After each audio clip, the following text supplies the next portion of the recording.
All right, folks, it's been a week now that I've been testing these beautiful kaliaudio IN5s, independent 5s. And, well, what I want to say first and foremost is that I'm not here to reinvent any wheel. These monitors have been out for quite some time. Those that have them probably love them.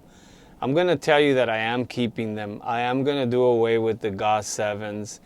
But I wanted to just say I took some measurements. As you can see, I measured the room. I messed with the dip switches. I went online. I saw some beautiful interviews with one of the founding members of kaliaudio.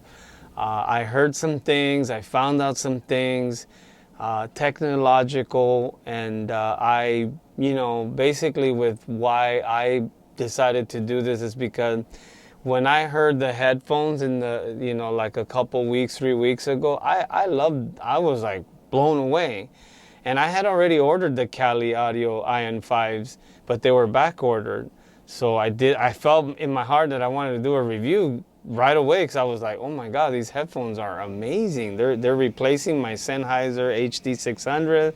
They're replacing the Andrew Shep Sony ones. I use Sony MDR 7506s. Now I'm here with the kaliaudios and I'm just like, man, there isn't nothing I can really say about them that's bad. They work great. They're 5-inch. They're great for this small room that's about like 14 by 10. I'm in a closet literally.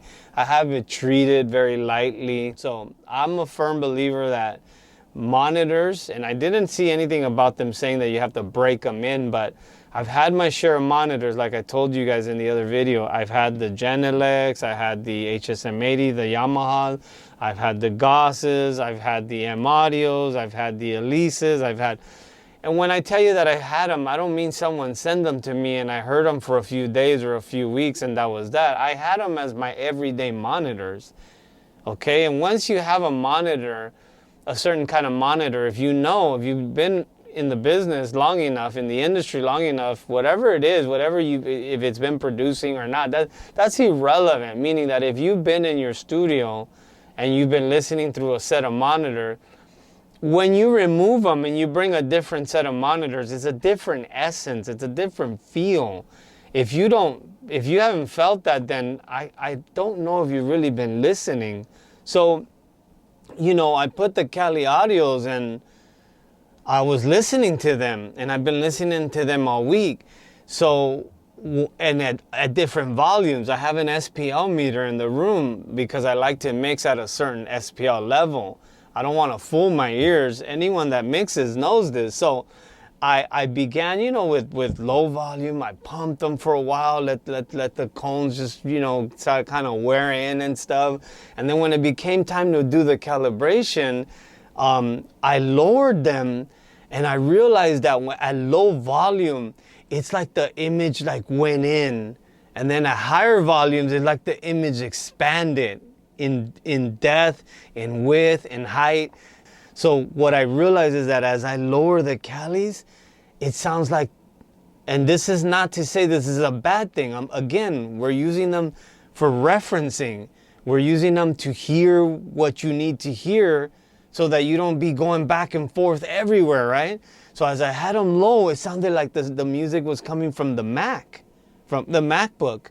And as I raised them, it started to sound like the music was coming from the iLouds. And then as I raised it a little bit more, I was like, oh, there's the Calis. But it wasn't. It was the kaliaudios all the way. And it tricked me. The image is so beautiful because I'm used to the iLouds. These iLouds are amazing. I'm used to conquering the mid-range and the Avantones, okay? I've had mix cues before. This is my second pair.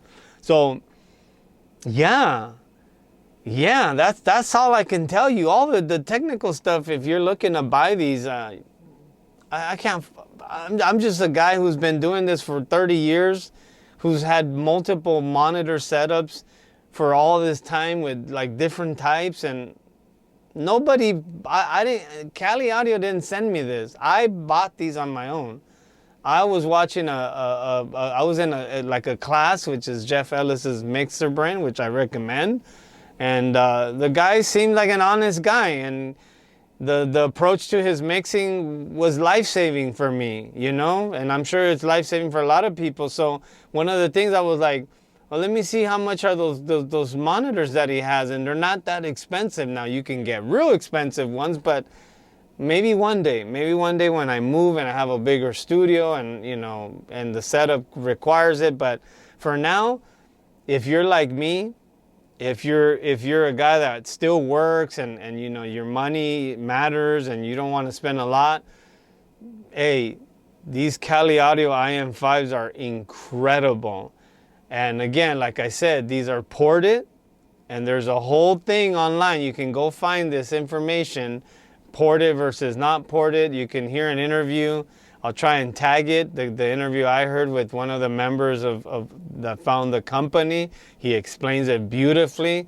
It tells you the pros and cons. And I'm gonna tell you that for my studio, for my small room, with the calibration, and wait till I show you the calibration. Okay.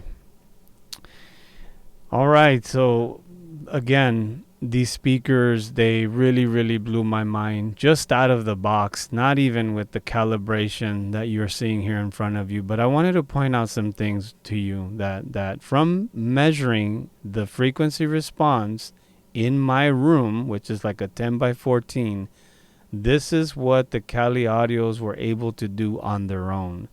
If you notice over here around 18K, there's a small little dip. Is that 18? 10K. Around 10, if you notice around 10K, there is a little dip, but look at the dip. It's like maybe negative 3 dBs. Here's 6 dB, here's 12. Negative 3. That's a very small dip right there, to be honest with you. And then look. If you look at it, there's another tiny dip, maybe 1.5 dBs, negative 1.5. But if you look at the speaker overall, if you just take a world view of it, most of it lives around the zero, the flatness, look. Okay, so we talked a little bit about frequency response. A lot of the speakers, if not most speakers in my room, they have a bump here about 150. Another thing, because of my room and the placement and what I made decisions on, look at the light pink or purple is the left speaker, and the darker purple is the right speaker, as indicated right here. Okay, target is for us to be flat. It tells you the calibration right here. So there's the calibration. So basically it measured the room. Okay, it measures the room. And then so it takes that. Let's remove this so we can see it. Let's take the target out. Okay, so it takes that. That's the frequency response in this room based on everything that's in here, the left and right. And then the software, basically what it does is what you can probably do if you took the time. Just do a EQ that you put on your master that has this frequency, this kind of these points in your EQ.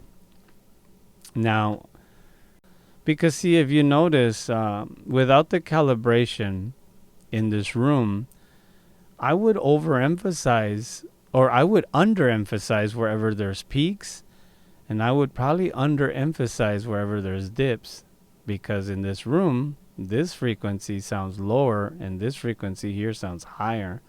So if I'm making a song or I'm mixing, I probably make a choice to bring this area of the mix, which is the kick and the bass, I would probably have it lower. And then when I listen to it somewhere else, I'll be like, oh my God, my kick and my bass are not even present, or there is something missing. There's a hole here. Well, it's because I produced the song with this defectiveness of the room, of the frequencies that bounce around in here based on how the room is. So you got to know your room, you know, you got to know your headphones. You should know your monitors. You should know their weaknesses. But these speakers, if you look at them, even this spike, it's a little bit above 6 dB. It's pretty big, but if you consider it to like my iLouds, okay, that's the iLouds, the same bump, and look at what happens to the iLouds. They tail off. They got a lot of high end over here. And if you believe it, I actually calibrated the mix cubes because I'm just a freak like that. Here's 0 and look at. But again, this is what these speakers are supposed to do. They're supposed to show you the mid range, the mono, the center of the mix. So if you sum to mono, if you switch on to the mix cubes and your mix sounds pretty decent, pretty balanced, pretty sweet, and chances are when you come back to your Calis or in your car or wherever you go, it's gonna be a sweet mix. Whoever wins the middle of the mix, the mid range, you've conquered the mountain. So again, these speakers I'm keeping for a very long time, and I'm very curious to know what else kaliaudio has. So again, I hope this helps you in some way. If you have any questions, just leave me a comment, send me a DM, whatever. I'm just a guy that loves this more than anything. Well, not more than God, but I love this a lot. I feel that the Lord has put me to share all the wisdom and anything that I can possibly share. So there's a lot more reviews. I want to review my backpack, like the things that I use, you know? Things that are like durable, that work, that have things where you need them, when you need them, because you need them. Not things that are distracting and creating more and causing you to spend more money and more money. I've already did all the mistakes. So the only thing I can do to honor the one that gives me the ability to wake up every day is just share the love. Share the love. Give people all the information I can possibly give. So I hope this helped you. I hope it blesses you in any way. If you have any questions, reach out. We'll see you on the next one. God bless you.